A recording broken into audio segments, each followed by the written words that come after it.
사랑과 은혜가 충만하신 하나님 감사합니다. 한 주 동안 우리 청년들의 삶을 또 세상 가운데서 지켜보아여 주셨다가 이 시간 이 자리에 하나님 만나러 나오게 하심에 감사합니다. 아직 이 자리 가운데 나오지 못한 우리 청년들의 발걸음도 속히 인도하여 주시사 모든 청년들이 하나님의 전에 모여 함께 예배할 수 있도록 주님 붙잡아 주옵소서. 시작하는 순간부터 마치는 순간까지 함께하여 주실 것을 믿사오며 예수님의 이름으로 기도합니다. 아멘. 이 시간 사도신경으로 예배를 시작하겠습니다.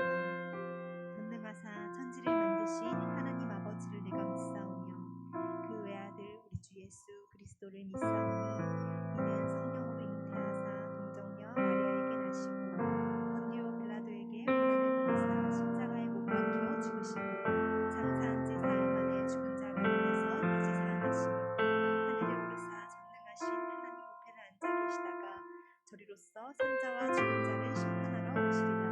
성령을 믿사오며 거룩한 공의와 성도와 서로 교통하는 것과 죄를 사하여 주시는 것과 몸이 다시 사는 것과 영원히 사는 것을 믿사옵나이다. 이 시간 자리에서 일어나서 함께 찬양하시겠습니다.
의지하며 오늘을 건네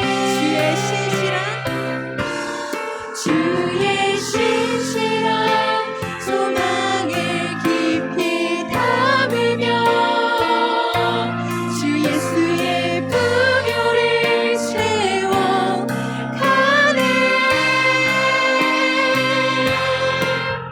하나님의 자녀로 명예 지켜가며 깊어진 삶을 주께 드리 매일 마주한 슬픔을 견뎌나가며 주 예수의 마음을 닮아가네. 두려운 걸음마다 주가 동행하니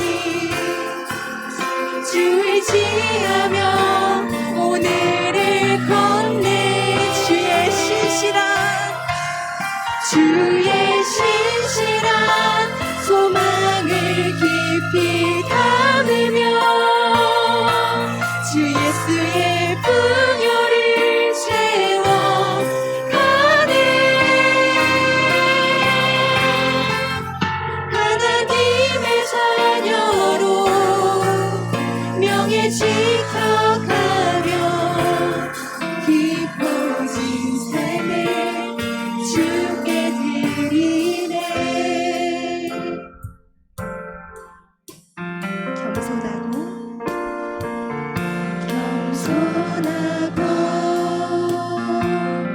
겸손하라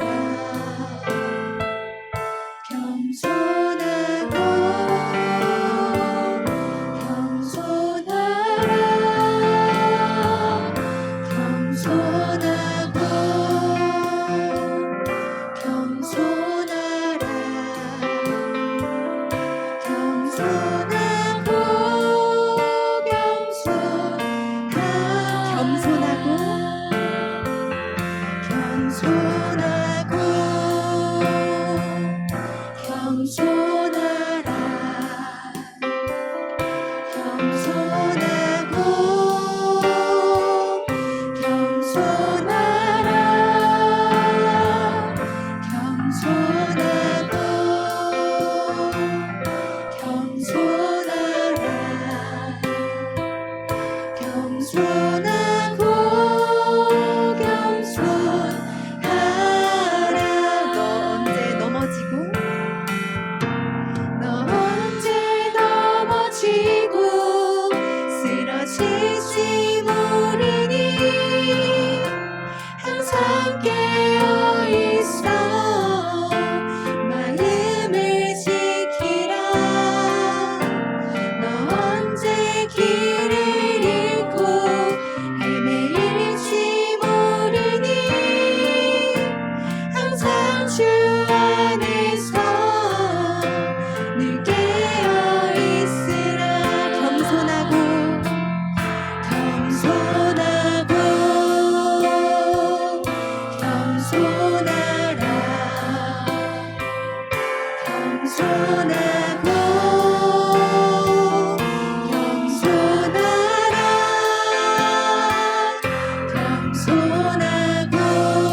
우리 마지막으로 고백합니다. 겸손하고 겸손하라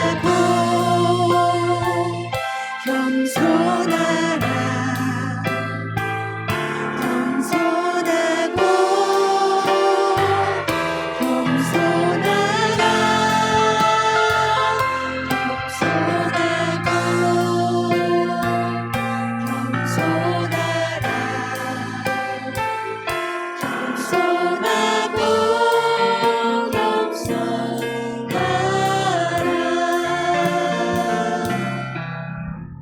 아멘. 이 시간 함께 박수 치면서 찬양하시겠습니다.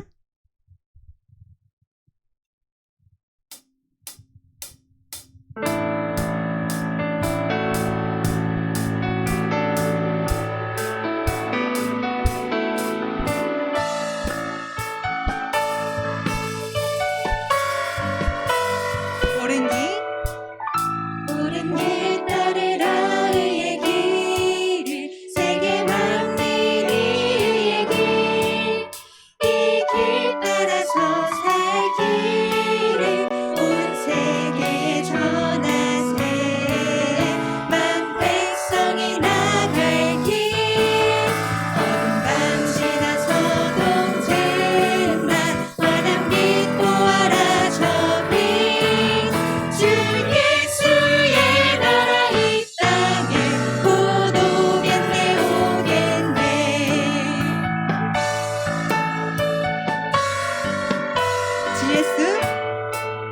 주 예수 따르라 승리의 주 세계 만민이 돌아갈 길과 진리요 참 생명 내 창검을 부수고 다 따르라 화평왕 어둠 밤 지나서도 든나 환한 빛 보아라 저빛 주 예수의 나라 이 땅에 곧 오겠네요 놀라운 이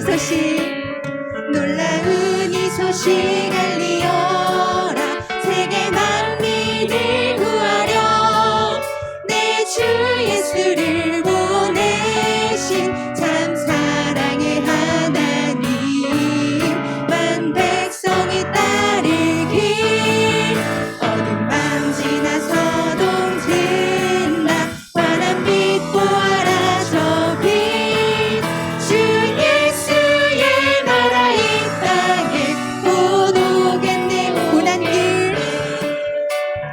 길에 치고 찾아온 길 많은 백성을 구한 길 모두 나와서 믿어라 온 세상이 마침내 이 진리에 살겠네 어둠 밤 지나서도 든나 환한 빛 보아라 저빛 주 예수의 나라 이 땅에 곧 오겠네요 어둠 밤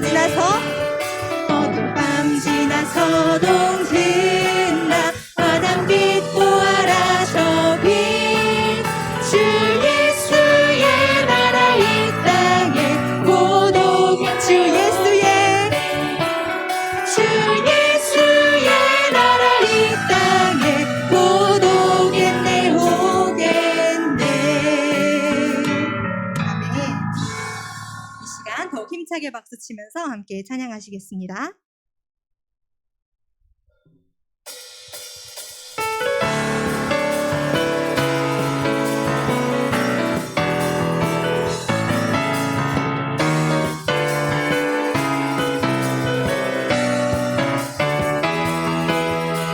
하늘 위에 주님답게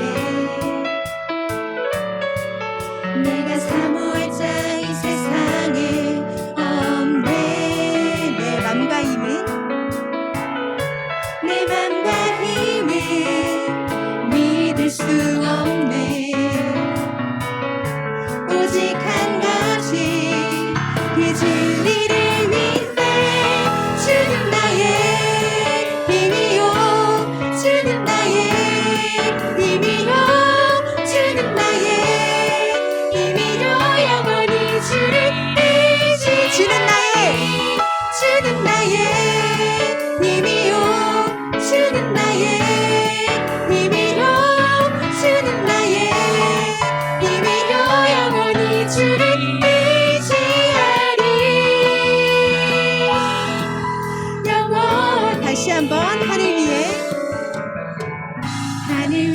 내 주님밖에 내가 사모할 자 이 세상에 없네. 내 맘과 힘은 믿을 수 없네. 오직 한 가지 그 진리를 믿네. 주는 나의 힘이요, 주는 나의 힘이요, 주는 나의 힘이요. 영원히 주를 의지하리. 주는 나의 힘이요, 주는 나의 힘이요, 주는 나의 힘이요. 영원히 주를 의지하리. 영원히 주 발 앞에 나 엎드려 주만 간절히 원해. 주 계신 곳 나 바라봅니다. 근심 속에 주 찾을 때 모든 필요 내려놓고 겸손하게 모두 드리리. 오직 예수 주님만이 나의 삶의 이유. 오직 예수 주님만이 나의 삶의 이유. 오직 예수 주님만이 나의 삶의 이유. 오직 예수 주님만이 나의 삶의 이유. 언제나 어디서나 크고 깊은 은혜로 주님 항상 내 안에 계시네. 변함없으신 주님, 어제 오늘 영원히 한결같이 함께 하시네. 오직 예수 주님만이 나의 삶의 이유. 오직 예수 주님만이 나의 삶의 이유. 오직 예수 주님만이 나의 삶의 이유. 오직 예수 주님만이 나의 삶의 이유. 주님은 길과 진리 생명, 나는 오직 믿음으로 살리. 주만이의 살리. 주님은 길과 진리 생명, 나는 오직 믿음으로 살리. 주만이. 우리 목소리 높여서 고백합니다. 주님은 길과 진리 생명, 나는 오직 믿음으로 살리. 주만이의 살리. 주님은 길과 진리 생명, 나는 오직 믿음으로 살리. 주만이의 살리. 오직 예수 주님만이 나의 삶의 이유. 오직 예수 주님만이 나의 삶의 이유. 오직 예수 주님만이 나의 삶의 이유. 오직 예수 주님만이 나의 삶의 이유. 하나님께 영광의 박수 올리겠습니다. 아멘.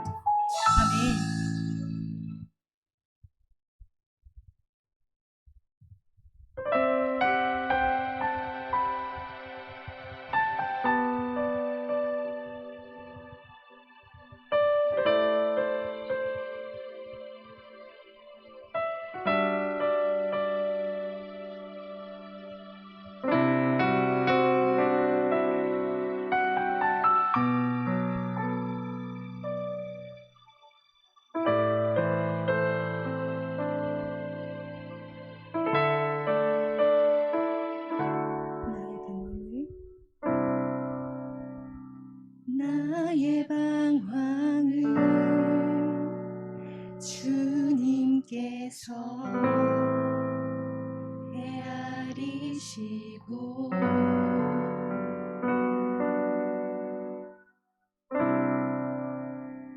나의 눈물을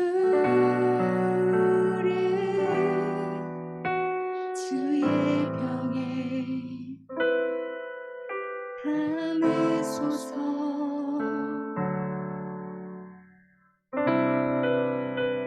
나는 비천하고 수치와 조롱에 홀로 남았으니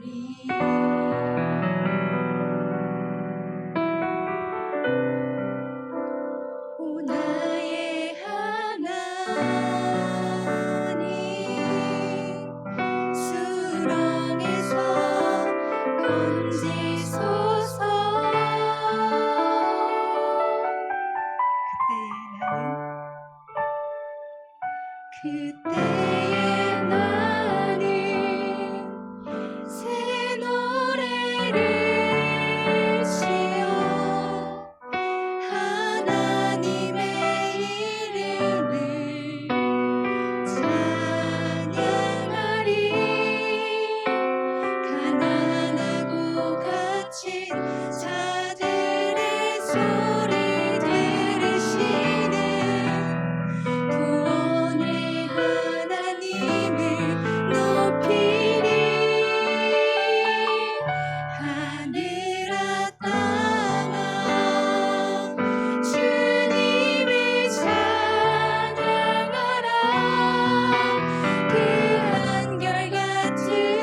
주시고 하나님 나라의 비밀을 맡은 청지기 삼아주신 은혜에 감사드립니다. 맡겨진 사명의 책임을 가지고 죄 가운데 빠지지 않도록 도우심을 구하는 우리가 되게 하여 주옵소서. 하나님의 은혜로 우리를 보호하여 주셔서 죄에 넘어지지 않으며 세우신 자리를 잘 감당할 수 있게 하여 주옵소서. 인간의 연약함에 흔들리지 않는 주님의 신실하신 계획을 소망하게 하여 주옵소서. 이 시간 오늘 예배와 말씀으로 함께 기도하시겠습니다. 기도합니다. 사랑 많으신 하나님 감사합니다. 하나님 우리가 너무나 연약하고 부족하여 이 세상을 살아가면서 또한 이 힘든 시대를 살아가면서 하나님으로부터 멀어지고 하나님께서 절대가 너무나도 많지만 그 가운데에도 우리를 향하신 주님의 그 신실하신 계획과 사랑이 언제나 변하지 않고 계심을 우리가 항상 기억하게 하여 주옵소서. 그리하여 하나님의 그 크신 은혜로 우리를 보호하여 주셔서 우리가 죄 가운데 흔들려 넘어지지 아니하고 하나님 앞에 굳게 서는 우리 모든 청년들 될 수 있도록 하나님 인도하여 주옵소서. 이 시간 오늘 예배자리 가운데 우리를 인도하여 주신 은혜에 감사드립니다. 말씀 선포하시는 사랑하는 김미 목사님 가운데 하나님 능력의 능력을 더하여 주셔서 우리 모든 청년들의 삶에 반드시 필요한 말씀이 될 수 있도록 하나님 인도하여 주옵시고 말씀 받은 우리 청년들 그런 들은 것으로 끝나지 아니하고 그 말씀을 마음 가운데 새기고 세상 가운데 나아가 반드시 열매 맺으며 살아가는 우리 모든 청년들 될 수 있도록 하나님 함께하여 주옵소서.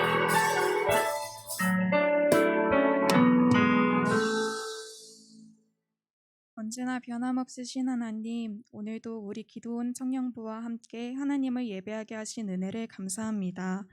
지난 한 주간 살아갈 때 하나님 말씀을 기억하려 노력하지 않고 나의 의지와 정욕대로 살아왔던 저희의 추악하고 더러운 죄들을 용서해 주시길 바라며 이 시간 하나님 앞에 회개합니다. 용서해 주세요.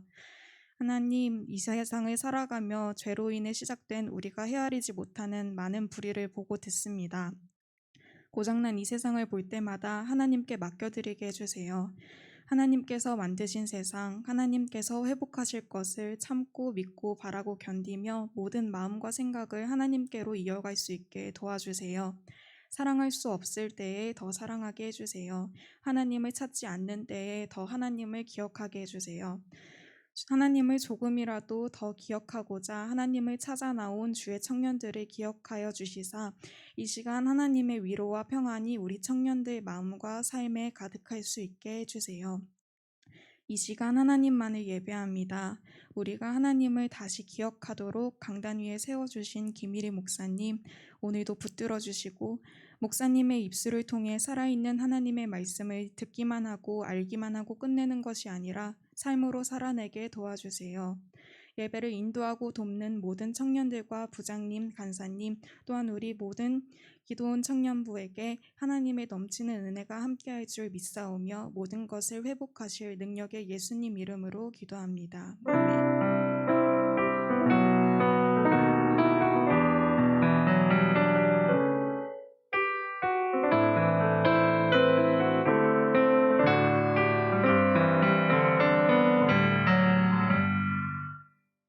아멘. 오늘도 하나님 말씀 사무엘하 12장 7절로 우리 15절 말씀 함께 보겠습니다.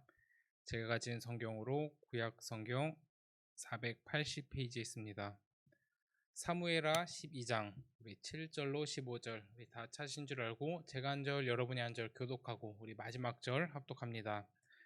나단이 다윗에게 이르되 당신이 그 사람이라 이스라엘의 하나님 여호와께서 이와 같이 이르시기를 내가 너를 이스라엘 왕으로 기름 붓기 위하여 너를 사울의 손에서 구원하고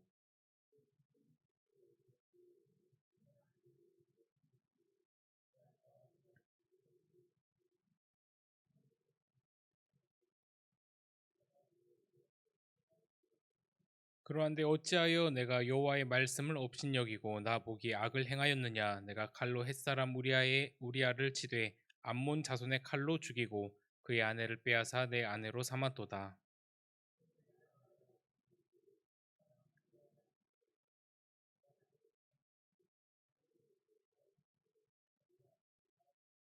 여호와께서 또 이와 같이 이르시기를 보라 내가 너와 내 집에 재앙을 일으키고 내가 내 눈앞에서 내 아내를 빼앗아 내 이웃에게 주리니 그 사람들이 내 아내들과 더불어 백주에 동침하리라.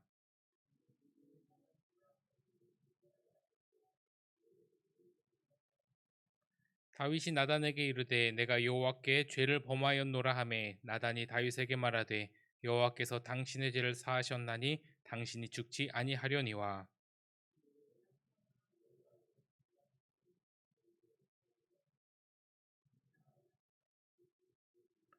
우리 함께 읽습니다. 나단이 자기 집으로 돌아가니라. 아멘. 자, 오늘 말씀은 역대 가장 위대했고 찬란했고 화려했던 최고의 지도자가 처참하게 무너지는 장면을 보여주고 있습니다. 사실 다윗도 그렇고 우리 연약한 인간들은 무조건 넘어질 수밖에 없는 연약한 존재입니다. 우리가 신앙생활을 하면서도 어떤 날은 정말 충만하게 행복하게 정말 하나님 아버지 앞에 예배를 잘 드릴 때도 있지만 우리 영적 상태가 좋지 않을 때는 예배에 아무런 감흥도 없고 그냥 왔다 가는 경우도 있고 정말 오기 싫을 때도 있습니다. 저만 그런가요? 네, 뭐 그럴 수 있죠. 근데 우리 다윗도 마찬가지인 사람인지라 늘 충만할 수는 없었을 것입니다. 그런데 유독 오늘 본문에서 언급된 다윗의 죄는 성경에서도 가장 정말 긴 분량을 할애해서 소개를 하고 너무나도 또 이제 많이 언급이 되기도 합니다. 우리가 오늘 함께 읽진 않았지만 11장 전체가 바로 그의 죄에 대한 그 스토리고, 그리고 오늘 함께 읽은 12장에서는 그 죄에 대한 지적과 결과에 대해서 소개를 합니다. 그러니까 이 다윗의 죄가 두 장에 걸쳐서 굉장히 방대한 양의 이제 소개가 되고 있는 것이죠. 절대로 적은 분량이 아닙니다. 그만큼 이 말씀을 통해서 하나님께서 우리에게도 무엇인가를 말씀해주고 싶다는 그 반증이기도 합니다. 그렇다면 다윗은 도대체 언제 무너졌을까요? 다윗이 무너진 그 시점을 우리가 잘 봐야 되는데, 다윗이 무너진 시점은 오히려 사울에게 쫓겨다니며 죽음의 위기가 도사리고 있을 때 무너지지 않았습니다. 그때는 오히려 하나님의 말씀을 굳건하게 바로 잡고 있었습니다. 그렇다면 어렸을 적에 아무것도 몰랐을 때 넘어졌을까요? 아닙니다. 그때도 하나님과 일상 속에서 교제를 하면서 하나님의 도우심으로 사나운 짐승들을 이겨가며 하나님의 살아계심을 늘 경험을 했습니다. 그리고 누가 봐도 견디기 힘든 그런 상황에서도 절대로 무너지지 않았습니다. 그런데 다윗은 왕이 되어서 하나님이 주변의 모압, 블레셋 등 모든 국가들을 다윗의 손에 넘길 때, 그리고 다윗의 권력이 최고조가 되었을 때, 다윗이 가장 잘 나갈 때 그 절정기에 다윗이 무너집니다. 여기서 하나님께서 우리에게 말씀해 주고 싶은 것이 무엇인지 확연하게 드러납니다. 우리가 오히려 어려움이 있을 때는 하나님을 잘 의지하지만 우리의 인생에 평안이 있고 아무 일도 일어나지 않고 뭔가 좀 잘 될 것 같을 때 항상 그때 죄에 넘어질 수 있는 가능성이 크다는 것입니다. 다윗이 왕이 되고 나서 다윗이 모든 것을 다 가지고 났을 때 그때의 절정기에 무너졌습니다.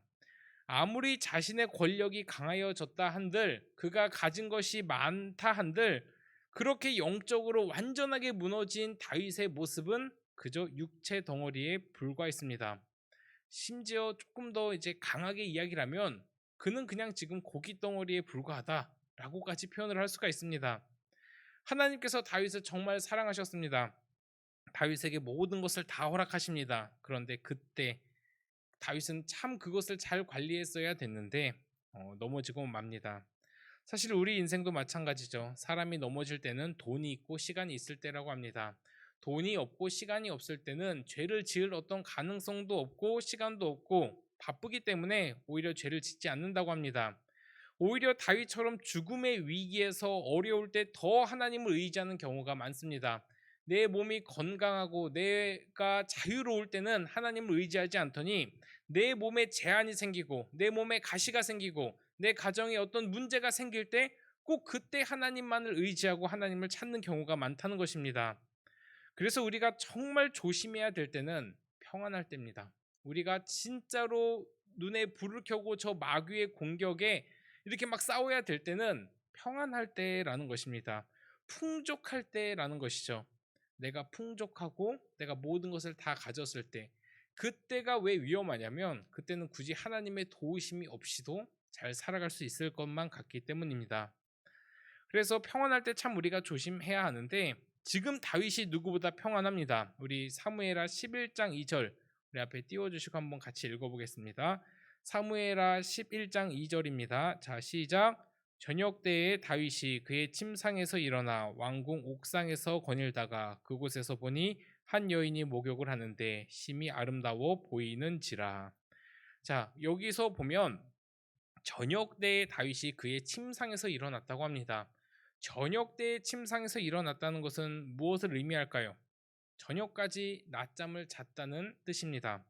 그렇게 하루 종일 잠을 자도 될 정도로 시간도 많았고 평안했다는 것이죠. 그리고 그의 권력이 하늘을 찌르고 있다는 이제 증거이기도 한데, 이것은 또 그가 평안할 때 아무 일이 없었던 것이 아니라 그의 권력과 힘이 너무나도 세서 지금 동시에 그의 장군 요압은 나가서 전쟁을 하고 있는데, 그 전쟁이 있음에도 불구하고 왕이 직접 참전하지 않고 그냥 그 왕궁에서 저녁까지 평안하게 지금 잠을 자고 있는 상황입니다. 그렇게 이제 저녁까지 낮잠을 자고 평안함을 마음껏 누리다가 이제 저녁에 일어나서 왕궁을 슬슬 걷기 시작합니다. 그러다 그만, 자, 방금 읽었던 2절 말씀처럼 목욕하는 한 여인을 보게 되죠. 그때 다윗의 반응이 어땠나요? 그때 다윗의 반응이 놀라울 정도로 적극적으로 변합니다. 그 여자가 어떤 사람인지를 알아보기를 시작을 합니다.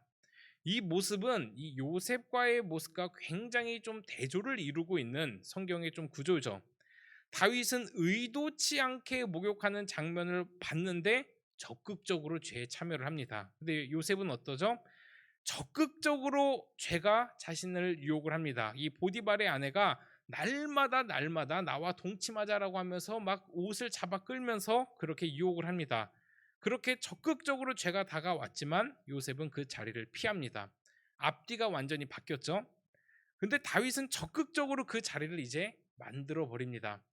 죄가 적극적으로 오지도 않았는데 살짝 건드렸을 뿐인데 그 자리를 만들어 간다는 것입니다. 이게 죄를 지을 수 있는 우리의 행동이기도 하죠.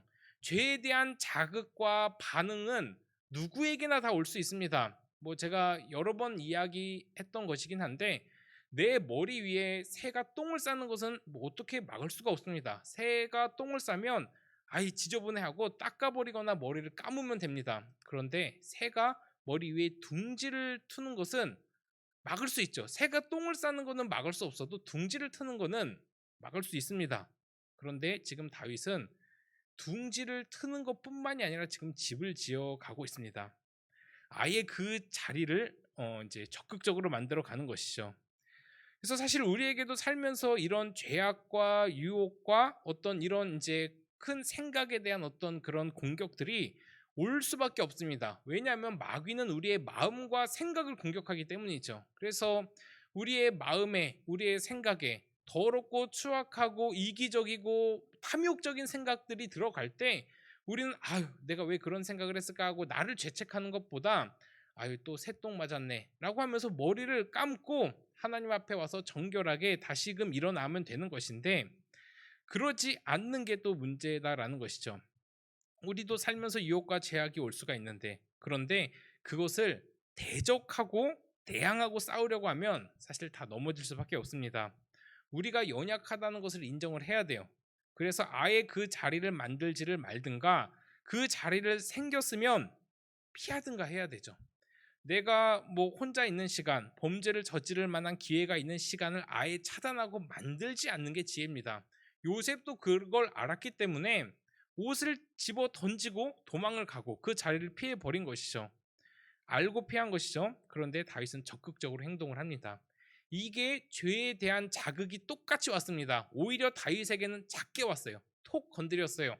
그리고 요셉은 적극적으로 죄가 이렇게 막 잡고 흔듭니다. 근데 그 죄에 대한 반응이 너무나 상반적이죠. 우리도 분명하다라는 것입니다. 죄에 대한 반응이나 자극이 왔을 때 우리는 그 자리를 피하는 것이 가장 현명합니다. 내가 뭐 다윗보다 나는 더 잘할 수 있어 하면서 그렇게 대항하다 맞서 싸우다가 넘어지는 경우가 참 많을 것입니다. 근데 다윗이 자신이 직접 알아본 것이 아니라 이제 11장 3절을 보면 이 사람을 보내서 이제 알아보라고 합니다. 그 여인이 누군지 뭐 자기가 혼자 몰래 알아보면 될 것 같은데, 왜냐하면 거기에 대한 이제 죄악과 좀 부끄러움이 있으면 자기가 좀 몰래 알아볼 텐데 아예 사람을 보내서 알아보라고 합니다. 그리고 사람을 통해서 데려오라고도 명령을 합니다. 보통 죄를 지으면 이제 몰래 짓죠. 몰래 짓게 되는데 다윗은 대놓고 지어요. 왜 대놓고 지을 수밖에 없었을까요? 다윗은 대놓고, 그것도 자기의 신하들이 다 알 수밖에 없는 상황인데도 전혀 개의치 않고 그 죄를 짓습니다. 왜 그럴까요? 권력이 있었기 때문이죠. 권력이 있었기 때문에 저 신하들이 뭐 나한테 뭐 어떻게 하겠어? 내가 지금 최고 권력자인데 라고 하면서 사람을 두려워하지 않고 그냥 그렇게 마음대로 죄를 이제 절대 권력을 휘둘러 가면서 짓는 것입니다. 그래서 이 권력을 가지면, 힘을 가지면 누구도 무섭지 않기 때문에 정말 조심해야 되는 것입니다. 왜냐하면 사람도 무섭지 않고 이제 내가 권력을 갖게 되면 이제 하나님도 두렵지 않기 때문에 뭐 사람이야 뭐 얼마나 우습겠습니까? 그 사람을 우습게 보고 또 이제 대놓고 자신의 죄에 사람들을 이제 가담까지 시키는 것이죠. 그렇게 그의 권력을 휘둘러 가면서 그 여자를 끝끝내 데려옵니다. 근데 이제 데려왔는데 이제 11장을 계속 읽어가면서 보면 좋겠지만 그냥 이야기로 제가 풀어가도록 하겠습니다. 그 여자를 데리고 왔는데 그 여자의 상태가 어땠냐? 마침 부정한 기간이라라고 기록이 되어 있습니다. 이 부정한 기간이라는 것은 뭐 이제 직회를 하면 이겁니다. 생리 기간이었다는 뜻이죠. 근데 다윗이 어떡할까요? 아유, 하나님이 좀 원치 않으시는 건가 보다라고 하고 피했을까요? 아닙니다. 그 부정한 기간이 끝나기를 기다렸다가 그 여인을 범합니다. 그리고 그 후 여인을 돌려보내죠. 완전히 마음 먹고 이제 죄를 지은 것입니다. 이렇게 그의 권력에 의해서 범죄가 자연스럽게 이렇게 지나갑니다. 그렇게 이제 세월이 지나서 아무 일도 없었을 것 같이 지나가는데 두세 달 후에 놀라운 보고가 올라오죠. 어떤 보고가 올라오냐면 바로 그 여인이 임신을 했다는 소식이 들려옵니다. 시기상 정황상 누가 봐도 다윗의 아이를 임신한 것이죠. 그런데 이 죄가 얼마나 무서운지 이 지금부터 다윗의 죄가 더 추악하게 시작이 됩니다. 지금까지 있었던 게 다가 아니라 그 앞으로 어떤 일이 있었는지 더 끔찍한 일들이 일어난다는 것이죠. 그래서 이제 다윗은 자신의 죄를 덮기 위해서 그 여인의 남편을 불러들입니다. 그래서 자신이 그 여인을 임신하게 한 것을 숨기기 위해서 남편을 불러서 야, 이 전쟁 중에 얼마나 힘들고 피곤하냐. 너희 집에 가서 좀 며칠 푹 쉬다 와라. 아내랑 편히 쉬다 오라라고 말을 합니다. 전쟁에서 이제 피곤한 그 상태에서 왕이 이런 말을 했으면 옳다구나 좋다라고 가는 게 당연합니다. 그런데 다윗의 계획은 뜻대로 되지 않습니다. 그 여인의 남편 우리아는 충성스러운 신하였는데 그래서 전쟁 중에 어떻게 자신만 집에 가겠냐고, 이 전쟁 중에 어떻게 자신만 집에 가서 두 다리 뚝 펴고 아내와 즐거운 시간을 보낼 수 있겠냐고 하면서 집에 가지 않고 왕에게 국가에게 충성을 다짐을 합니다. 이렇게 충성스럽고 멋있는 경건한 그런 사람이 어디 있을까요? 정말 다윗이 봐도 야 진짜 멋지다라고 생각을 할 수 있었을 수도 있었는데 다윗의 눈에는 그런 충성심과 경건함 절대로 보지 못했죠. 그런데 다윗은 이제 여기서 그치지 않고 자신의 이제 오른팔과 같은 이제 요압에게 더 끔찍하고 무서운 이제 죄악을 명령을 합니다. 도저히 안 되니까 이제 이 남편을 보내서 자기가 이제 범한 그 이제 여인과 다시 이제 남편과 이제 시간을 보내게 함으로써 절대 뭐죠? 그게 이제 완전 범죄를 꿈꿨는데 그게 완전히 수포로 들어가고 맙니다. 그러다 보니까 이제는 그 요압에게 명령을 하죠. 우리아를 맹렬한 싸움에 앞세워 두고 너희는 뒤로 물러가서 그를 죽게 하라. 라는 이제 명령을 합니다. 이 요압은 그 모든 상황을 이제 다 알고 있었음에도 이게 얼마나 큰 죄악인지도 알면서도 이제 다윗이 시키는 대로 합니다. 이게 권력의 무서움이고 또 이제 평안의 무서움이고 형통함의 무서움입니다. 하나님께서 그 사람에게 힘을 주실 때 그 힘을 잘 써야 되는데 심지어 다윗도 그 힘을 남용을 해서 자신의 욕심에 이 모든 것을 이용하는 그런 정말 무서운 결과를 초래하는 것이죠. 내가 힘이 생겼을 때, 내가 평안할 때 이런 이제 어떤 이제 일들이 일어난다고 하면 하나님은 우리에게 더 큰 위로와 평안을 주실 이유가 없겠죠. 결국 다윗의 계획대로 우리아는 전쟁터에서 비참하게 죽임을 당합니다. 그렇게 이 이야기는 11장에서 이 정도로 마무리가 되죠. 그리고 11장 27절에 다윗이 행한 그 일이 여호와 보시기에 악하였다고만 언급을 하고 이제 11장이 마무리가 됩니다. 그리고 이제 12장에 와서 하나님은 나단 선지자를 다윗에게 보내죠. 절대로 다윗이 스스로 잘못을 뉘우치거나 죄책감을 느끼거나 하는 장면이 나오지가 않습니다.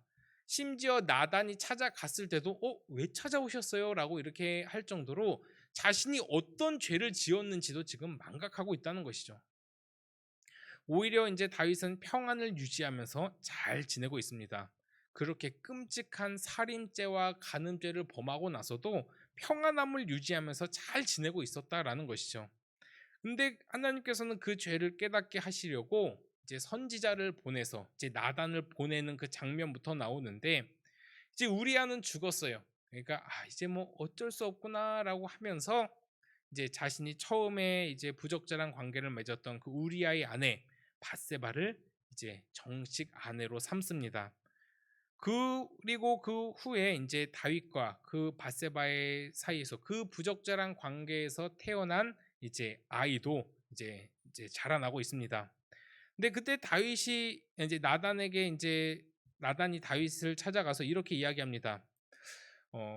제가 이야기를 하나 해드릴게요라고 이렇게 합니다.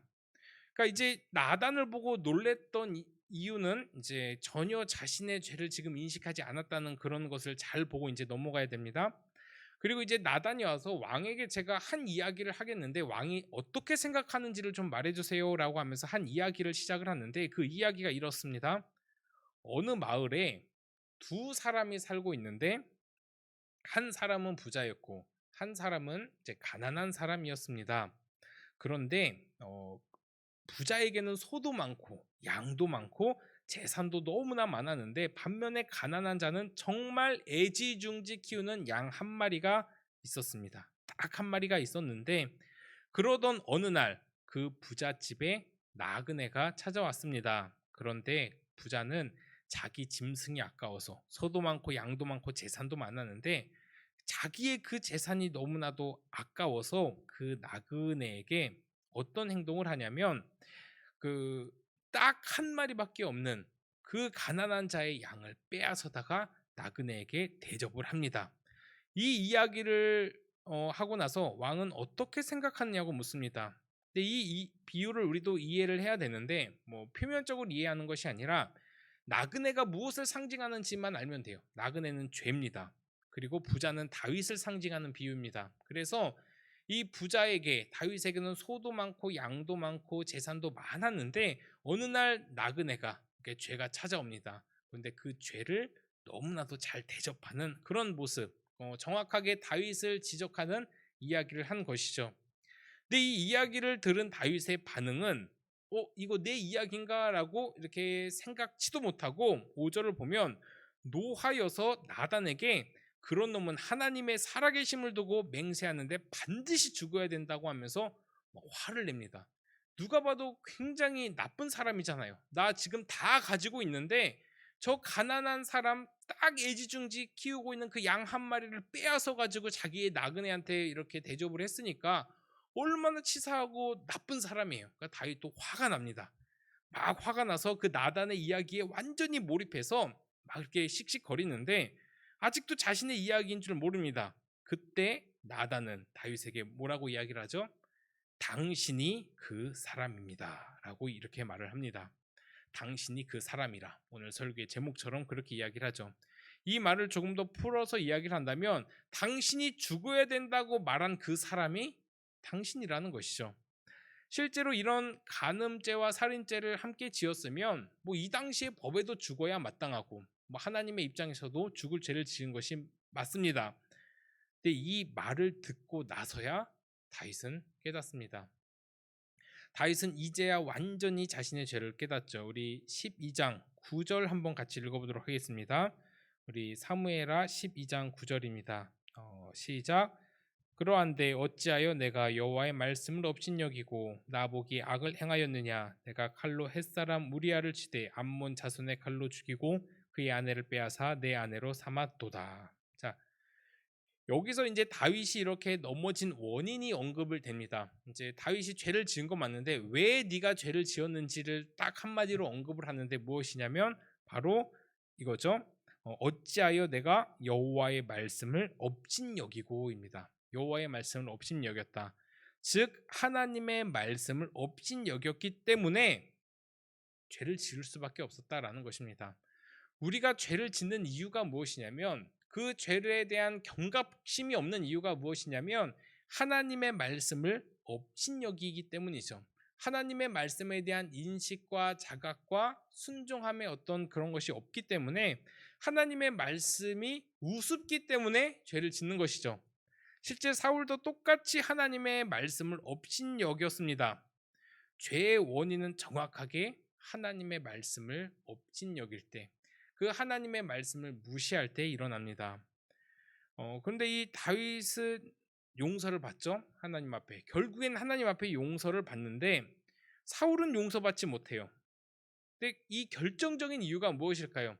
물론 결정적인 이유는 하나님의 언약이고 하나님의 일하심이긴 하지만 이 다윗과 사울의 모습만 봐서 정확한 결정적인 이유는 죄를 범한 이후의 태도의 차이입니다. 사울은 자신의 죄가 지적이 되었을 때, 사무엘 선지자를 통해서 죄가 지적이 되었을 때 어떻게 이야기를 하나요? 변명을 합니다. 다 그럴 만한 이유가 있으니까 이렇게 했죠. 왜 하나님께서 다 진멸하라고 한 그것들을 남겨놓았냐라고 이야기를 했을 때 자기의 욕심대로 남겨놓고 다 하나님을 위해서 한 겁니다. 이렇게 핑계를 댑니다.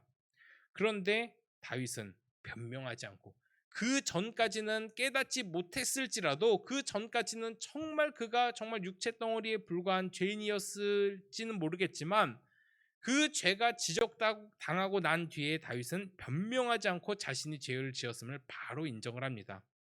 그래서 용서를 받은 것이죠. 그런데 안타깝게도 그 죄가 용서받아서 끝이 아닙니다. 우리가 함께 읽은 오늘 본문을 보면 이 다윗과 우리아의 아내 그 밧세바 사이에서 생긴 아이는 결국 죽고 맙니다. 용서를 받았는데 그럼 왜 아이는 죽게 하나님이 하셨을까? 이런 부분이 의심이 되고 약간 의아할 수도 있죠. 아니, 용서해 주셨으면 그냥 용서해 주시지 왜 굳이 그 생겨난 아무 잘못 없는 그 아이를 죽게 하시나? 라고 생각할 수도 있습니다. 그런데 바로 여기에 우리가 봐야 될 하나님의 성품이 있어요. 어떤 하나님의 성품이죠?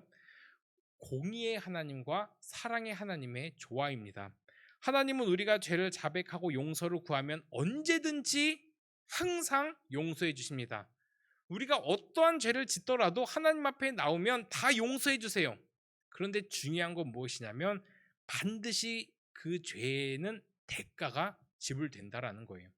우리에게 죽음이라는 죄의 싹시 사망이라는 그것은 예수 그리스도께서 짊어지셨지만 반드시 그 죄의 흔적은 남는다라는 거예요. 그래서 우리가 죄를 우습게 여기면 절대로 안 됩니다. 죄에는 반드시 대가가 있어요.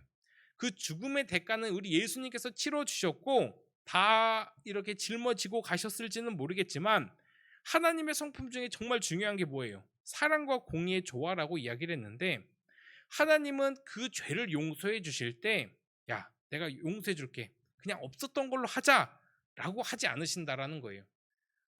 용서해 주시면 완전히 다 잊으신다고 하셨는데 그런 이제 차원에 대한 이야기가 아니라 잘 생각해 봐야 됩니다. 만약에 죄에 대해서 야, 그냥 없었던 걸로 하자라는 게 하나님의 성품이었다라고 하면 예수님이 굳이 이 땅에 오셔서 십자가에 달려 돌아가실 이유가 있었을까요? 없었죠. 아니, 없던 걸로 하면 되는데 하나님이 그냥 야, 그래 용서해 줄게라고 말 한마디로 용서가 되면 얼마나 편해요. 예수님 다시 안 와도 되고 그냥 그 모든 일이 없던 걸로 되는데, 그런데 하나님께서 생각하시는 이 성품, 하나님께서 계획하신 이 모든 것들에는 이 공의가 있기 때문에 그 죄에 대한 어떤 이제 그런 이제 대가가 있기 때문에 그냥 없다고 하실 수 없는 것이죠. 그래서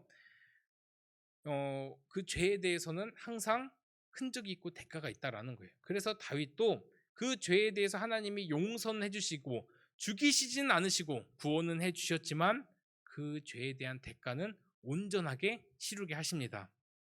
근데 우리의 구원의 과정에서 예수님의 십자가의 이 사건이 왜 중요한지를 알아야 돼요. 하나님의 공의의 성품 때문이에요.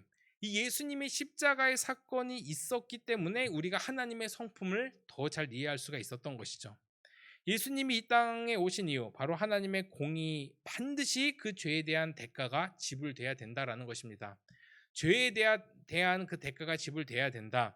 그 대가를 예수님께서 치르셨는데, 이것이 구원의 그림인데, 결국 다윗이 그 죽음에 대한 그 죄에 대한 어떤 대가는 이제 용서받았지만, 그 죄로 인해서 그의 아들이 죽임을 당합니다. 또 다윗의 집에는 피가 끊이지 않을 것이라는 말씀이 오늘 다 기록이 되죠. 사랑하는 아들에게 배반당하기도 하고 자신들의 아내를 그 아들에게 빼앗기기도 합니다. 결국 다윗은 용서를 받았지만 그 죄의 대가는 아주 혹독하게 다 치렀다라는 거예요. 자신의 죄 때문에 죽임을 당한 자신의 자녀를 본 아버지의 심정이 어땠을까요? 정말 힘들고 슬프고 어려웠을 것입니다. 실제로 그 아이가 아팠을 때 그는 먹지도 않고 정말 기도하면서 그 아이를 살려달라고 간절하게 기도하잖아요. 아버지의 마음이에요. 아마 평생 동안 그 아이를 마음에 품고 살았을 것입니다. 근데 그것이 너무나 가혹하다 할지라도 마땅히 지불해야 될 죄의 대가라는 것을 우리가 알아야 돼요. 우리가 늘 살면서 모든 것이 우리의 죄의 대가고 죄에 대한 결과는 아닙니다. 그런데 분명한 것은 우리가 죄를 지었을 때 그 죄로 인해서 하나님의 은혜의 통로가 막히기 때문에 우리한테 안 좋은 결과가 있을 수밖에 없어요. 그래서 우리가 죄를 너무 쉽게 우습게 봐서는 안 됩니다. 간혹 우리의 모든 죄를 사하여 주신 그 구원의 그림에서의 그 어떤 이제 죄에 대한 용서를 우리 삶까지 가져와서 자범 때도 자꾸 하나님이 어차피 용서해 주실 건데 내가 좀 죄를 지으면 어때? 라고 생각하는 아주 끔찍한 상상을 하는 경우가 너무나도 많아요. 근데 절대로 아닙니다. 그냥 와서 용서해 달라고 하면 용서해 주실 텐데 뭘 그렇게 아둥바둥 살아가냐? 뭘 그렇게 죄를 안 지으려고 노력하고 그렇게 힘들게 살아가냐? 어느 정도는 지어도 돼. 왜냐? 다 용서해 주시기 때문에. 그런 생각을 하다가 유다 백성들 다 멸망당한 것이고 큰 고통을 당하는 것입니다. 이런 무서운 생각이 깨져야만 우리의 삶이 조금 더 풍성해지고 우리가 죄에 대한 경각심을 가질 수가 있다라는 거예요. 우리는 죄를 정말 쉽게 봐서는 안 됩니다. 그 죄로 인해서 우리의 삶에 다가올 이 고통을 생각하면 이 죄를 그냥 넘겨버릴 수만은 없습니다. 그런데 이 용서를 또 하나님이 이제 해주시고 어쨌든 그 고통을 온전하게 이제 이렇게 받게 하신 다음에 또 하나님께서는 위로를 해주십니다. 그 우리아의 아내를 통해서 이제 두 번째 아들을 주시는데 이제 첫 번째 아들이 죽고 그 두 번째 아들이 태어나는데 이제 그가 바로 솔로몬이죠. 솔로몬이 이제 그렇게 이제 태어납니다. 솔로몬의 이름의 뜻은 평안인데 왜 그 평안으로 지었을까요? 그 솔로몬의 이름을 왜 솔로몬이라고 지었을까요? 다윗이 평안할 때 그 평안이 감사인지를 모르고 죄를 지었던 장본인이기 때문이죠. 그 평안이 감사인지를 모르고 최고의 복인 줄 모르고 발로 걷어차고 그 죄를 지었던 장본인이었기 때문에 그 평안이 얼마나 귀한 것이고 잘 지켜야 되는 것인지를 알았기 때문에 그 이름을 솔로몬으로 지은 것입니다. 그리고 하나님께서 그 솔로몬에게 이름을 하나 더 주시는데 그 이름이 바로 이제 여디디아죠. 바로 사랑하는 자란 뜻입니다. 여기서 이제 사랑하는 자라고 불리는 그 성경의 또 다른 대상이 누구인지 우리가 뭐 지난 시간에 한번 배우긴 했지만 바로 우리 예수 그리스도죠. 이는 내 사랑하는 자다라고 말씀하신 하나님께서 말씀하신 분이 우리 예수님이죠. 죄로 인해 마땅히 죽을 인생에 찾아오신 예수 그리스도의 사랑을 예표하는 인물이 또 솔로몬이다. 그리고 예수 그리스도의 왕국을 하나님의 왕국을 예표하는 게 다윗이다라고 이야기를 했는데 우리가 잘 또 봐야 될 것이 무엇이냐면 다윗이 하나님의 왕국의 예표가 되고 솔로몬이 또 이 예수 그리스도의 예표가 된 것이 과연 그들이 잘해서인가라는 것이죠. 절대로 아닙니다. 다윗은 끔찍한 살인죄와 간음죄를 지었던 인물입니다. 그런 인물에게 하나님이 용서해 주시고 죄의 대가를 치르긴 하셨지만 용서해 주십니다. 어쨌든 이런 용서를 받을 죄인임에도 불구하고 하나님께서는 그를 하나님의 나라의 예표로 써주시는 이 하나님의 은혜를 봐야 된다라는 것이죠. 우리는 이 성경을 통해서 분명히 다윗의 좋은 점은 배워야 됩니다. 그래도 그가 성경 위에 있어서는 절대로 안 되죠. 우리가 하나님의 말씀을 볼 때 하나님의 말씀의 결론이 다윗의 장점으로 끝나면 절대로 안 된다라는 거예요. 다윗의 장점은 우리가 배워야 될 하나의 부록이고 하나의 파트에 불과합니다. 그런데 하나님의 말씀을 들을 때 다윗의 어떠함이 주제가 된다라고 하면 그것은 성경 위에 다윗이 있는 것이기 때문에 절대로 안 돼요. 성경에 사람이 앞선 적은 한 번도 없습니다. 하나님보다 사람이 앞섰던 적이 한 번도 없고 그것을 또 교만이고 우상이라고 이야기를 하죠. 따라서 우리 역시 하나님보다 절대로 앞서서는 안 되죠. 성경에서 하나님보다 앞선 인물이 없었듯이 우리 인생에도 마찬가지로 하나님보다 앞서서는 안 되고 하나님보다 앞선 인물도 없습니다. 근데 우리가 또 이 12장의 마지막을 읽진 않았지만 제가 이제 언급을 한번 하겠습니다. 자, 12장이 굉장히 좀 이상하게 끝나요. 이렇게 스토리상으로 이제 다윗의 죄가 언급이 되고 이제 다윗이 회개하고 용서받지만 그 죄에 대한 흔적이 남아 있기 때문에 뭐 죄를 짓지 말아야 된다. 죄를 우리가 쉽게 생각하면 안 된다라고 결론이 끝나면 딱 편한데 12장 26절부터 마지막 절까지의 내용이 굉장히 좀 우리가 갑자기 읽다 보면은 장면이 확 바뀌기 때문에 이게 뭔가라고 혼란스러울 수도 있습니다. 바로 무엇이냐면 26절부터는 요압을 중심으로 이스라엘은 암몬과의 전쟁을 진행을 하고 있습니다. 맥락이 이어지지가 않잖아요. 다윗의 죄를 쭉 이야기하다가 같은 장인데 갑자기 요압의 전쟁의 장면이 나옵니다.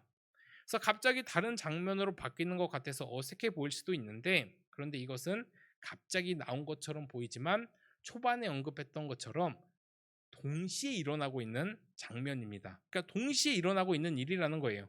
따라서 이 12장의 마무리의 진정한 의미는 무엇이냐면 지금 다윗은 실수를 하고 있고 또 하나님은 이제 그 다윗에 대한 그 죄에 대해서 이제 지적을 하고 그것에 대해서 이제 처리를 하고 계시긴 하지만 그 가운데서도 하나님의 일은 계속해서 진행되고 있다라는 거예요. 그러니까 이게 무엇이냐면 다윗이 죄를 짓고 있어도 하나님의 나라는 계속해서 확장이 되고 있다.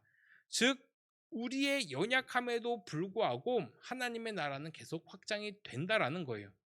그러니까 나의 연약함에 넘어질 필요도 없고 나의 연약함에 좌절할 필요도 없고 또 나의 연약함에 또 어떤 그런 이제 교만할 필요도 없다라는 거예요. 그러니까 우리가 잘 생각해야 될 게 우리는 간혹 이렇게 사역을 하다 보면 이제 누가 그러진 않아도 야 이거 내가 아니면 안 되는데 혹은 저 사람이 아니면 안 되는데라는 생각을 할 때가 은근하게 참 많아요. 근데 그게 얼마나 어리석은 생각인지를 깨달아야 됩니다. 하나님은 내가 아니더라도 하나님의 나라를 확장해 가십니다. 하나님은 내가 아니더라도 우리 교회를 이끌어 가십니다. 하나님은 내가 아니더라도 우리 공동체를 이끌어 가십니다. 하나님은 그 다윗이 실수하고 넘어지고 있는 상황 가운데서도 하나님의 나라를 확장해 가셨듯이 하나님의 일하심에는 변함이 없다라는 거예요. 그럼 우리의 자세는 그 하나님의 일하심에 사용되게끔 우리가 정결하게 우리 마음을 이제 다잡는 수밖에 없죠. 마찬가지입니다. 우리가 아무리 세상에서 죄를 짓고 그리고 세상에 빠져서 살아갈지라도 우리 상태와 상관없이 곧 예수님은 다시 오십니다. 예수님이 다시 오시는데 우리의 삶이 도움이 되면 참 좋겠죠. 하나님의 나의 확장에 내가 사용되면 참 좋겠는데 내가 아무리 개판을 치고 살아도 하나님의 나라는 계속해서 완성되어 가고 있다라는 거예요. 다윗은 출정도 안 한 전쟁에서 결국에 이 장군인 요압이 다윗을 불러서 이제 그 승리의 영광을 다윗에게 돌립니다. 그래서 다윗이 마지막에 가서 칼을 꽂고 승리를 취하죠. 뭐 거저먹은 승리잖아요. 자기가 한 건 뭐예요? 그 전쟁 가운데 한 게 뭐예요? 다윗이 죄를 지은 것밖에 없어요. 그럼에도 불구하고 다윗에게 영광이 돌아갑니다. 이것 역시 우리에게 주는 메시지가 있어요. 하나님은 우리의 허물과 죄악과 연약함에도 불구하고 하나님의 일을 멈추지 않으신다라는 것이고 전쟁이 승리하는 동안 다윗은 죄를 지은 것밖에 없지만 그 영광은 또 다윗이 받는다라는 거예요. 이 전쟁은 정확하게 다윗의 공로가 아니라 하나님께서 하신 일이다라는 증거기도 합니다. 이것이 진짜 구원의 그림이에요. 죽임 당하신 어린 양의 공로이지 내 공로가 아니다라는 것입니다. 그래서 계시록의 말씀을 보면 이제 장로들이 다 이제 면류관을 쓰고 있잖아요. 이제 면류관을 장로들이 다 쓰고 있는 장면이 나오는데 어린 양이 왔을 때 그 어린 양께 자신의 면류관을 다 벗어드리는 장면이 나옵니다. 이 장면이 무슨 것을 의미할까요? 내 공로인 줄 알았는데 그 공로는 자신들의 공로가 아니라는 거예요. 어린 양 우리 주 예수님의 공로였다는 것을 깨닫고 그 면류관을 벗어서 드린 것이죠. 이렇게 우리는 이제 말씀을 종합해서 봤을 때 죄인인 우리, 정말 다윗보다 더 추악한 죄인인 우리에게 베푸신 하나님의 은혜와 사랑을 깨닫고 그 죄에 대한 무서움과 죄에 대한 결과를 인식하고 또 하나님의 나라의 확장에 귀하게 사용받는 존재가 되어야겠다라는 것을 반드시 깨달아야 된다라는 거예요. 오늘 말씀을 통해서 죄가 얼마나 무섭고 그 죄에 대한 결과 그 다윗은 평생 동안 정말 큰 고통을 받습니다. 자기의 자녀들을 통해서 또 많은 피를 보면서 그런 막 고통을 당하잖아요. 자식의 죽음까지 보면서. 근데 그런 죄에 대한 결과가 있음에도 불구하고 계속 죄를 짓는 이유가 뭐예요? 그 죄에 대한 어떤 이제 결과가 무섭지도 않고 믿어지지도 않고 그냥 너무 우습기 때문이죠. 왜 하나님의 말씀을 업신여깁니까? 그 업신여긴 결과에 대한 그 자각이 없기 때문이에요. 근데 반대로 이 죄를 우리가 그렇게 죄에 대한 결과가 너무 무섭는데 순종에 대한 결과는 너무나 크다라는 거예요. 그러니까 이 결과가 얼마나 크게 벌어집니까? 죄를 짓는 것과 순종하는 것 딱 두 가지 선택일 뿐인데 죄를 지으면 완전 나락으로 가는데 순종하면 모든 풍성함을 다 누려요. 그래서 성경이 우리한테 지금 툭 던져준 이야기가 뭐예요? 순종할래 안 할래 이거죠. 그래서 우리도 하나님 말씀에 잘 순종해서 하나님 나라에 잘 확장되고 또 죄악 가운데서 벗어나서 승리를 경험하는 우리 청년들 되기를 간절히 소원합니다. 시간 다 같이 일어나서 우리 함께 찬양하겠습니다. 우리 깊어진 삶을 주께 우리 함께 같이 찬양하고 우리 또 함께 기도하도록 하겠습니다. 우리의 삶 가운데 하나님께서 크신 역사를 베풀어 주실 것을 우리가 기대를 하면서 또 그 가운데 우리가 죄악 가운데 머물러 있는 것이 아니라 정말 하나님의 자녀로서 정말 우리가 풍성할 때나 어려울 때나 다 하나님을 의지하겠다라는 그 다짐을 하면서 우리 삶을 드린다는 마음으로 함께 우리 찬양하도록 하겠습니다.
함께 말씀 생각해서 기도하겠습니다. 하나님께서 우리의 죄를 깨닫게 하여 주실 때 우리가 그 죄를 인정하며 또한 고백하며 돌이키며 그 죄에서 벗어나기를 간절히 소원합니다. 우리가 죄를 너무나도 우습게 여기고 죄를 너무나도 정말 쉽게 여기는 것이 그 죄에 대한 대가가 얼마나 무서운지를 깨닫지 못하기 때문입니다. 하나님 아버지, 우리를 용서하여 주시고 우리를 사해 주시지만 그 죄에 대한 흔적이 예수 그리스도께서 죽음을 당하실 만큼 정말로 그 대가가 크다라는 것을 깨닫고 그 죄를 우리가 다시는 범치 않도록 인도하여 주시고 함께하여 주시옵소서. 또한 그 우리가 죄를 짓는 가운데서도 하나님의 나라는 끝없이 확장되오니 하나님, 우리가 그 죄 가운데 머물러 있는 것이 아니라 하나님 나라의 확장에 귀하게 사용받는 우리가 될 수 있도록 인도하여 주시옵소서. 우리 시간 말씀 생각하면서 간절히 하나님 아버지 앞에 기도하겠습니다. 하나님 아버지 감사합니다. 연약하고 부족한 우리 하나님, 이 죄에 대한 하나님 아버지 경각심을 갖고 이 죄를 하나님 아버지 진짜 우리가 될 수 있도록 인도하여 주시옵소서. 늘 넘어지고 쓰러질지라도 하나님 아버지, 이 죄와 타협하며 세상과 타협하지 않도록 인도하여 주시고 우리가 평안할 때나 어려울 때나 늘 하나님 아버지를 의지하며 하나님 말씀에 순종한 우리가 될 수 있도록 인도하여 주시옵소서. 죄의 위험이 다가올 때, 유혹이 다가올 때 하나님 아버지 말씀으로 이길 수 있도록 인도하여 주시고 하나님 아버지 그 자리에 하나님 아버지 머무르지 않도록 인도하여 주시고 함께하여 주시옵소서. 죄의 결과가 하나님 아버지 얼마나 무서운 것인지를 깨닫고 하나님 아버지 늘 하나님 아버지 앞을 의지하며 하나님 아버지 우리의 모든 하나님 아버지 삶을 또한 이 안에 우리의 더럽고 추악한 삶을 거룩한 삶으로 바꾸어 주시고 역사해 주시고 인도하여 주시옵소서. 우리의 죄를 하나님 아버지 인식하게 하여 주시고 깨닫게 하여 주시고 늘 하나님 아버지께서 주시는 말씀에 반응하며 살아가는 우리가 될 수 있도록 인도하여 주시고 역사하여 주시고 함께하여 주시옵소서. 죽임당하신 어린 양의 공로로 우리가 구원받았사오니 그 죄 가운데 더 이상 머무르지 않는 우리가 될 수 있도록 인도하여 주시고 역사하여 주시고 함께하여 주시옵소서. 이 시간 우리 교회와 기도원 청년부 높과 함께 기도합니다. 하나님 아버지께서 사랑하여 주시고 또 하나님 우리 함께 만나게 해주신 우리 귀한 공동체 우리 구옥교회와 우리 기도원 청년부를 위하여 기도하오니 하나님 아버지 더 부흥하게 하여 주시고 더 믿음이 성장할 수 있도록 인도하여 주시옵소서. 특히 우리 기도원 청년부 하나님 아버지 영적으로 더욱더 성장할 수 있는 시간이 될 수 있도록 인도하여 주시옵소서. 코로나 바이러스로 너무나도 어렵고 힘든 상황이지만 절대로 타협하지 않고 하나님의 말씀에 순종하며 승리할 수 있도록 인도하여 주시고 역사해 주시고 하나님 함께하여 주시옵소서. 섬김의 모든 손길 복 내려주시고 하나님 아버지 우리 모든 영혼들이 하나님 아버지 앞에 기쁨으로 예배 잘 드릴 수 있도록 인도하여 주시옵소서. 우리 시간 함께 간절히 하나님 아버지 앞에 기도하겠습니다. 하나님 아버지 감사합니다. 이 시간 우리 교회와 기도원 청년부 놓고 함께 기도하오니 하나님 아버지 우리 하나님 아버지 기도원 청년부 사랑하여 주시사 또 부흥하게 하여 주시고 또 믿음이 성장하게 하여 주시고 영적으로 하나님 아버지 부흥 성장할 수 있도록 인도하여 주시옵소서. 이 세상과 타협하지 않도록 인도하여 주시고 이 세상에 물들지 않도록 인도하여 주시고 온전히 하나님 아버지 앞에 바로 서늘이 귀한 청년을 낼 수 있도록 인도하여 주시옵소서. 빈자리 없게 하여 주시고 다 주께 나와 예배 잘 드릴 수 있도록 인도하여 주시고 하나님 함께하여 주시옵소서. 하나님 아버지 우리를 위하여 일하시는 하나님 아버지를 기대합니다.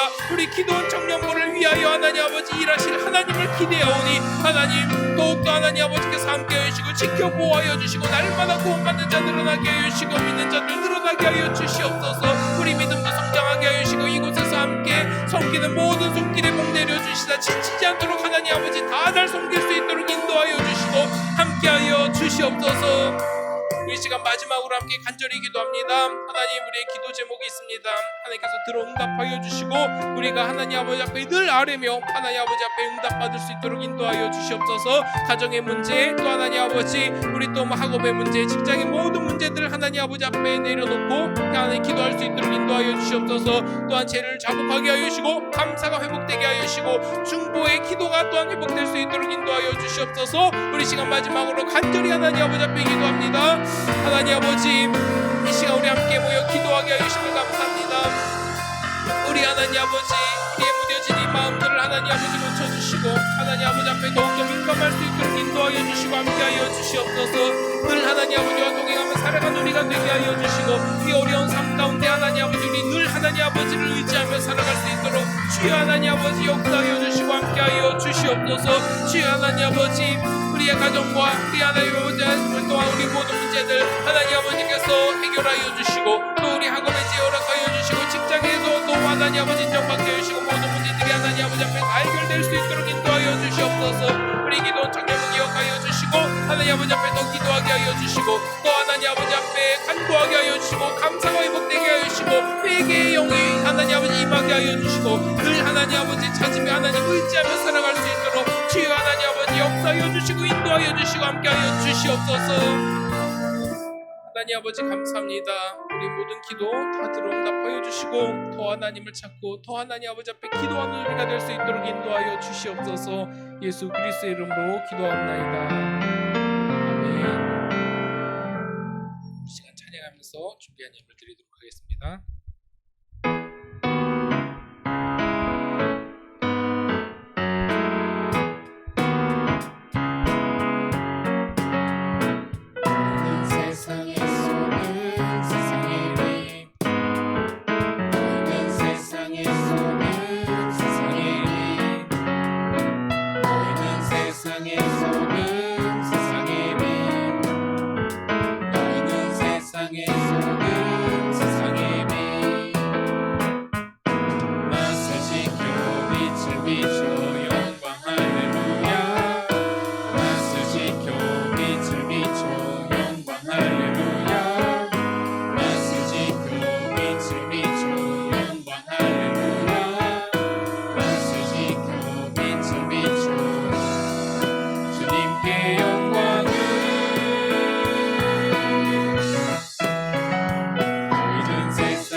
오늘도 우리와 함께하여 주시고 또 빈손으로 오지 아니하고 마음 다하여 온 우리 청년들 하나님께서 기억하여 주시고 넘치도록 하나님 채워 주시옵소서. 주 예수 그리스도의 은혜와 하나님의 사랑과 성령의 위로 교통하심이 오늘도 죄에 대하여 하나님 생각하는 우리 귀한 청년들 머리 위에 또 하나님 아버지 다짐하고 돌아가는 우리 귀한 청년들 머리 위에 이제로부터 영원토록 함께 있을지어다. 아멘.